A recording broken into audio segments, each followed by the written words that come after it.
हिमालय के एक गांव में, जहां कोहरा हर रात भयानक रहस्य फुसफुसाता था, 22 साल की राधिका ने एक ऐसे मंदिर की ओर कदम बढ़ाया जिसे गांव वाले शापित मानते थे।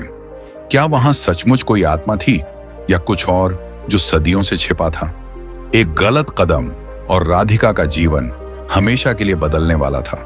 क्या वह इस रहस्य को सुलझा पाएगी या खुद उसका हिस्सा बन जाएगी? हिमालय की गोद में बसा एक छोटा सा पहाड़ी गांव था, जहां हरे भरे पहाड़, झरनों की मधुर ध्वनि और सुबह की कोहरे की चादर हर ओर फैली रहती थी। इस गांव में राधिका नाम की एक 22 वर्षीय युवती रहती थी। राधिका अपनी सादगी, हिम्मत और जिज्ञासा के लिए जानी जाती थी।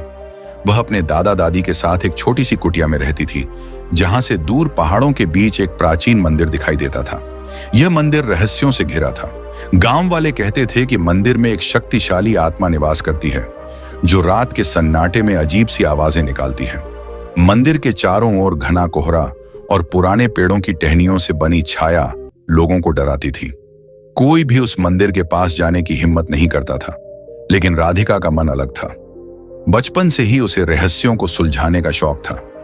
वह अक्सर अपनी कुटिया की छत पर बैठकर मंदिर की ओर देखती और सोचती, आखिर वहां ऐसा क्या है जो सभी को डराता है? क्या यह सचमुच कोई आत्मा है या फिर कुछ और? उसकी जिज्ञासा दिन ब दिन बढ़ती गई।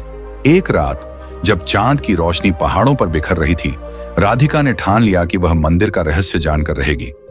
उसने अपनी योजना किसी से साझा नहीं की, क्योंकि वह जानती थी कि दादा दादी उसे रोकेंगे और गांव वाले उसे पागल समझेंगे।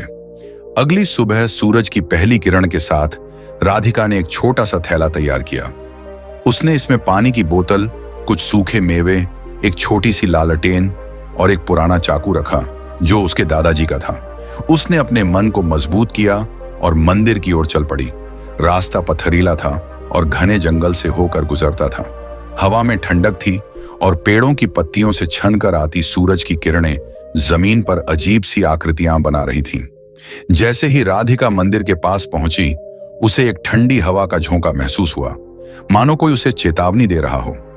मंदिर का दरवाजा पुराना और जर्जर था, लेकिन उस पर नक्काशी में एक अजीब सी चमक थी, जैसे वह जीवित हो। राधिका ने गहरी सांस ली और दरवाजा खटखटाया। अचानक मंदिर के अंदर से एक गहरी, गूंजती हुई आवाज आई, कौन है जो इस पवित्र स्थान को भंग करने की हिम्मत करता है? राधिका का दिल जोर जोर से धड़कने लगा, लेकिन उसने हिम्मत नहीं हारी। उसने जवाब दिया, मैं राधिका हूं। मैं यहां कोई नुकसान पहुंचाने नहीं आई। मैं बस इस मंदिर का रहस्य जानना चाहती हूं। तभी दरवाजा धीरे धीरे खुला और सामने एक विशालकाय बाज खड़ा था। उसका आकार सामान्य से कहीं बड़ा था और उसकी आंखों में एक गहरी उदासी के साथ साथ एक रहस्यमयी चमक थी। राधिका डर गई, लेकिन बाज ने कोई हमला नहीं किया। उसने अपने विशाल पंख फैलाए और इशारे से राधिका को अपने पीछे आने को कहा। राधिका के मन में डर और जिज्ञासा का द्वंद्व चल रहा था। उसने सोचा, क्या यह बाज मुझे नुकसान पहुंचाएगा या यह मुझे कुछ दिखाना चाहता है? आखिरकार उसकी जिज्ञासा जीत गई और वह बाज के पीछे चल पड़ी। बाज उसे मंदिर के एक गुप्त कक्ष में ले गया, जहां दीवारों पर पुरानी नक्काशी थी और बीच में एक प्राचीन तालाब था। तालाब का पानी चांदी की तरह चमक रहा था और उसमें से एक हल्की सी धुंध उठ रही थी। बाज ने तालाब की ओर इशारा किया। राधिका ने तालाब में झांका तो उसे एक चमकता हुआ ताबीज दिखाई दिया, जो पानी में तैर रहा था। ताबीज के पास एक पुरानी किताब रखी थी, जिसके पन्ने समय के साथ पीले पड़ चुके थे। राधिका ने किताब उठाई और उसे खोलकर पढ़ने लगी। किताब में लिखा था कि यह बाज कभी एक युवक था, जिसका नाम सूरज था। सूरज एक नेकदिल योद्धा था, जो अपने गांव की रक्षा के लिए जाना जाता था, लेकिन एक शक्तिशाली जादूगर के श्राप के कारण वह बाज में बदल गया था। किताब में लिखा था कि श्राप को तोड़ने के लिए किसी निर्दोष आत्मा को अपनी सबसे कीमती चीज का त्याग करना होगा। राधिका ने बाज की ओर देखा, जो शांत खड़ा था।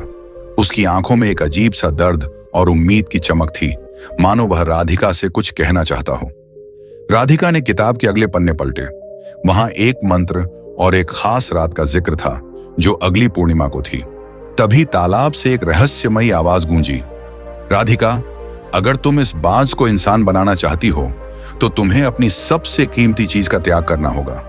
राधिका ने डरते डरते पूछा, मेरी सबसे कीमती चीज क्या है?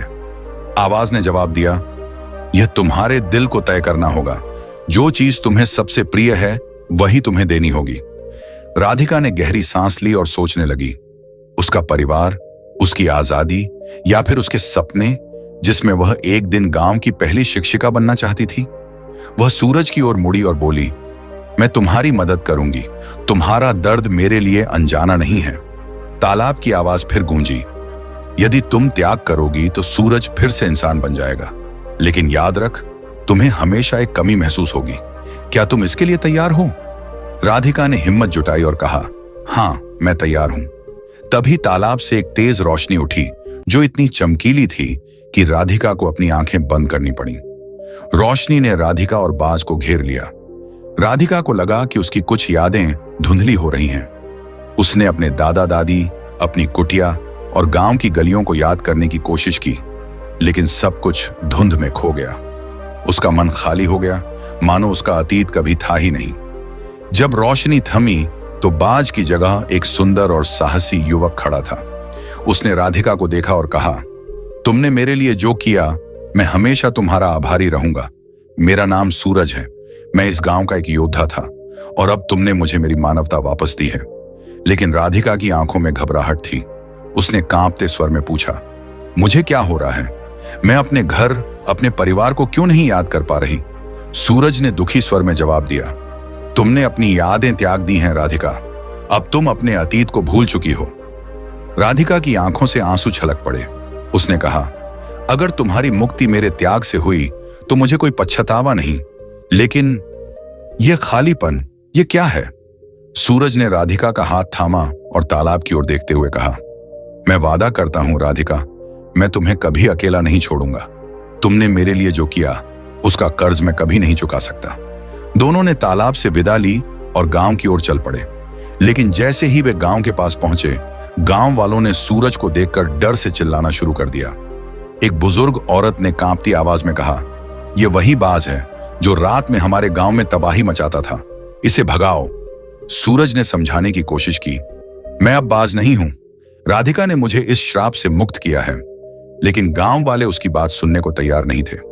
एक युवक ने गुस्से में पत्थर उठा लिया और चिल्लाया, तुमने हमारे मवेशियों को मारा था, हम तुम्हें यहां नहीं रहने देंगे। राधिका, जो अब अपने अतीत से पूरी तरह अनजान थी, ने सूरज की ओर देखा और कहा, हमें इस श्राप का असली कारण ढूंढना होगा। कुछ तो है जो अभी भी छिपा हुआ है। सूरज ने उसकी बात मान ली और दोनों फिर से तालाब के पास लौटे। इस बार तालाब का पानी गहरा काला हो चुका था और उसमें से एक ठंडी हवा उठ रही थी। तालाब की आवाज गूंजी, तुम्हारा श्राप अधूरा है सूरज, राधिका का त्याग अभी पूरा नहीं हुआ। राधिका ने चौंक कर पूछा, मैंने अपनी यादें दे दी, अब और क्या बाकी है? आवाज ने गंभीर स्वर में जवाब दिया, तुम्हें अपनी इच्छाओं और सपनों का त्याग करना होगा। तुम्हारी आत्मा को पूरी तरह से सूरज की मुक्ति के लिए समर्पित करना होगा।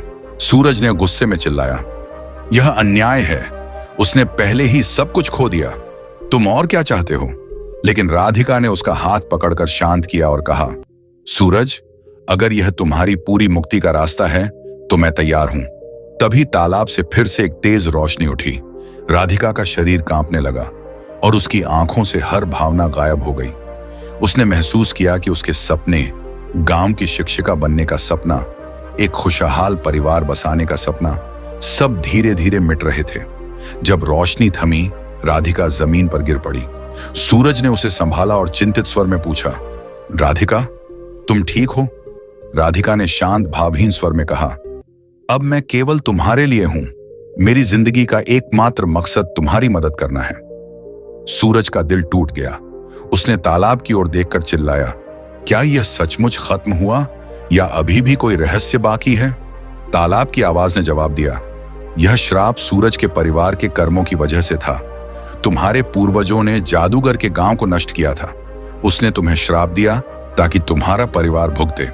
लेकिन इस श्राप को पूरी तरह खत्म करने के लिए तुम्हें जादूगर को ढूंढना होगा और उससे माफी मांगनी होगी। राधिका और सूरज ने जंगल के गहरे हिस्से में एक पुरानी गुफा की खोज शुरू की, जहां जादूगर के रहने की बात सुनी थी। रास्ते में उन्हें कई खतरों का सामना करना पड़ा। एक बार एक जंगली भेड़िए ने उन पर हमला किया, लेकिन सूरज ने राधिका को बचाने के लिए अपनी तलवार निकाली और भेड़िए को भगा दिया। राधिका ने शांत स्वर में कहा, मैं तुम्हारी रक्षा के लिए यहां हूं। सूरज ने उसकी ओर देखा और दुखी मन से कहा, राधिका, तुम पहले जैसी नहीं हो। तुमने मेरे लिए सब कुछ खो दिया। लेकिन राधिका ने जवाब दिया, मेरी कोई इच्छा नहीं बची। मेरा एकमात्र उद्देश्य तुम्हारी मदद करना है। आखिरकार वे एक पुरानी जर्जर गुफा के पास पहुंचे। गुफा से धुआं निकल रहा था और चारों ओर काली लताएं फैली थीं। सूरज ने गुफा के बाहर खड़े होकर पुकारा, मैं सूरज हूं। मैं तुमसे माफी मांगने आया हूं। मेरे परिवार ने जो गलतियां की उनके लिए मुझे खेद है। गुफा से एक बूढ़ा जादूगर बाहर निकला। उसकी आंखें आग की तरह चमक रही थीं और उसका चेहरा क्रोध से भरा था। उसने कहा, माफी? क्या तुम्हें लगता है कि एक माफी मेरे गांव के नुकसान को भुला देगी? तुम्हारे पूर्वजों ने मेरे लोगों को खत्म कर दिया। मैंने तुम्हें श्राप दिया ताकि तुम्हारा परिवार भी वैसा ही दर्द महसूस करे। सूरज ने सिर झुकाकर कहा, मैं जानता हूं कि मेरे पूर्वजों की गलतियां माफ करने योग्य नहीं हैं, लेकिन मैं कुछ भी करने को तैयार हूं ताकि यह श्राप खत्म हो।